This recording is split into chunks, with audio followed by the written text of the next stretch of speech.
Like, first off, how it's important to us. If you were born and somebody taught you the concept of chair, and they said, well, this is a chair. If you weren't able to generalize, you would have to relearn the concept of chair every time you saw a new type of chair. So you say, oh, that's a chair, and it looks like that, and it's for this purpose. And then other types of chairs would be chairs as well. That's your ability to generalize. Now, sometimes our generalizations can become barriers to our success or barriers to what we're allowed to produce in our life. For example, if somebody learns the concept of chair and then they sit in one when they're younger, like let's say they sit in a rocking chair and the rocking chair falls over, then they could generalize that experience to mean something or nothing. If they generalize that to mean something, like they say, oh no, I fell over in this chair, therefore all chairs are bad, that's going to affect what they sort for in life and therefore what becomes part of their experience. Because they'll look for chairs to be bad. And they'll find that to be true in their world. Now, they could say, well, if they say all chairs are bad. Now, by the way, people do this in relationships as well, don't they? They say, oh, here's a bad one. All relationships are bad. Or they'll do that cross-contextually. Like maybe they'll find that it's kind of like the guy who's, when he's younger, sees that his parents don't have a great relationship, yet perhaps they have a lot of money. And he could generalize that to mean something or nothing. He could generalize that to mean, well, no big deal if he doesn't generalize that experience. Or he could look at that and say, wow, money and relationships don't go hand in hand. Therefore, if that's what money does to relationships, I don't want to have any money. Or he could take it the other way and say, wow, if that's what happens, I don't want to have anything to do with relationships. Now, that type of generalization is going to affect what appears inside that individual's world, because they're going to then sort for that. Now, remember, we can only be consciously aware of or consciously manage 7 plus or minus 2 chunks of information simultaneously. So out of that 2 million bits coming in, we're deleting, distorting, and generalizing a whole lot. And we're chunking that down. We're coming up. We're making an internal representation of reality. Now, let's take a look at what causes the deletions, the distortions, and generalizations. Any questions so far on deleting, distorting, generalizing? No? Okay. So, what causes what we delete, what we distort, and what we generalize are these filters inside this person's head. So the first is our experience of time, space, matter, and energy. And we're really going to get into that as we begin to look at quantum physics, because we're going to begin to deal at this master practitioner level. We're going to begin to deal with the quantum nature of the human being. So we'll really take a look at what determines our experience of time, space, matter, and energy. So that's going to make a huge difference in terms of what we see out there. Our language will determine what appears inside our world. Our language determines what concepts are available to us. For example, the Eskimos have several different words for the word snow. Therefore, they have several different experiences of snow that aren't available to us in the United States, for example. Right? So we have so many experiences of snow. We've got sleet, hail.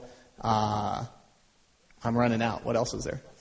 Fluffy snow, slush. Yeah, we got so many experiences. Whereas the Eskimos have many, many different experiences of snow. Therefore, they experience that in different ways. In the book Rich Dad, Poor Dad, Robert Kiyosaki says that if you want to increase your financial well-being, like if you want to bring more money into your world, one of the only things that you need to do is increase your financial vocabulary. Why is that? That's your experience. If you don't have the language to support the knowledge, then the knowledge doesn't exist, and therefore that world doesn't exist to you. So if you wanted to bring in the ability to create more in terms of your investments, you'd have to have the language to support that. By the way, when we shift our language, we shift our focus, which means our 7 plus or minus 2 shifts as well, and we're taking in new things. So to learn a foreign language, we have to go and focus on different aspects of reality that we weren't previously focused on. So our language will actually determine that which appears in our world. Our language will determine that which appears in our world, or even what concepts are available to us. I was watching an Indian chief on television one time, and he said that in his tribe they had no word for war, and therefore the concept didn't exist. Now the question is, was it the word that didn't exist first, or the concept that didn't exist, therefore they didn't have a word to describe it? For me, it's irrelevant. And I think Ludwig von Wittgenstein said it best. He's an analytical philosopher who once said, "Whereof one cannot speak, one cannot think." So if you don't have the language to support it, you can't think that way. And later on in the training, we'll be having a real good friend of mine, Gary, will come in and present some information on language. And you'll find that where your language doesn't go, your language can have the potential of leading your thoughts, which lead your focus, and therefore determines what appears inside your world as well. So language is one of the major filters. Our memories determine that which is available to us in terms of what we will sort for in life, what we will delete, what we will distort, and what we will generalize. For example, somebody who is raised in an environment where they experience memories of, like let's say you take a Rupert Murdoch who has over 700 organizations.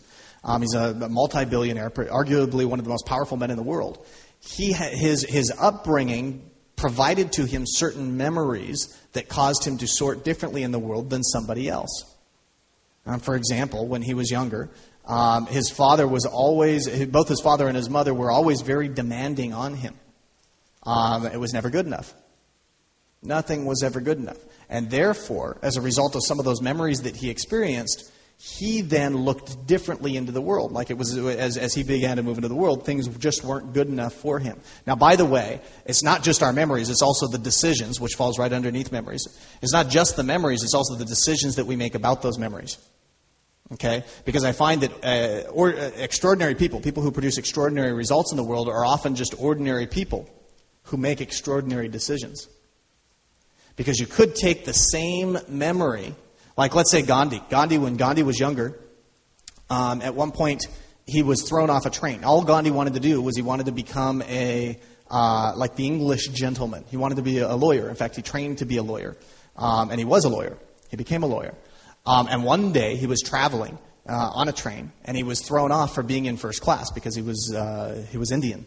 And they said, you're colored, you're not allowed to be in first class, and they threw him off the train. Now, there's a memory. That memory is going to shape where he goes in his life. But it's not as much the memory as it, in that case, in this particular case, is it as the decision that he makes about that memory. Because at that point, he could have decided, oh, wow, I am a second-class citizen. I'll never go anyplace. Therefore, I shouldn't be in first class. But he made a different decision about that memory that empowered him. He decided that he was going to stand up for duty and honor, and the duty and honor of his people. And that decision that day, to a large extent, is what freed India from British rule. So our decisions shape where we go in life. We have decisions that empower us and decisions that disempower us. The memories, I'll go a little bit further on memories, though. I believe that our reference experiences determine that which we sort for. Whether or not we make empowering decisions about them or disempowering decisions, our references will clearly determine that which appears in our world or that which we sort for. That's why one of the things that I did is I started to get it really into modeling the methodology of NLP, which I think is a side that's undervalued in a lot of schools. That's why I began to look toward expanding people's references. We have breakthrough events that we do in all the trainings that we do, such as whether we do the edge where we hang someone off a cliff, looking down the cliff where they're forced to go inside and find a place of calmness and centeredness within themselves amongst chaos, or whether it be a ropes course where we have to climb the pole and have to take a leap off the pole, or whether we have them, or the hang gliding, which we'll be actually doing in this training. We'll all be going hang gliding. For me, your references determine what you sort for in life. Like I always had powerful references when I was a child. I had done martial arts all my life. And that martial arts, having overcome adversity in the past, I knew I could overcome adversity in the future. And I believe that that's been a powerful propulsion system for me as I move forward into my life.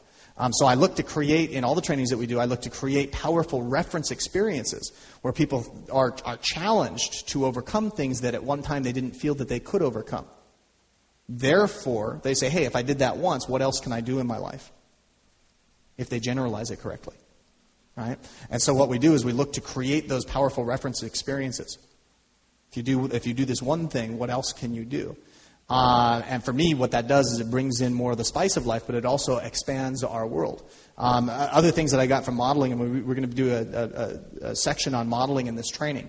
And my goal is that you'll be able to do intuitive types of modeling before the end of this training as well, where you can look at somebody that's producing a result, try it on, and replicate that excellence. And we say with modeling, you can replicate you can produce the same result that the expert has produced in a fraction of the time that it took the original expert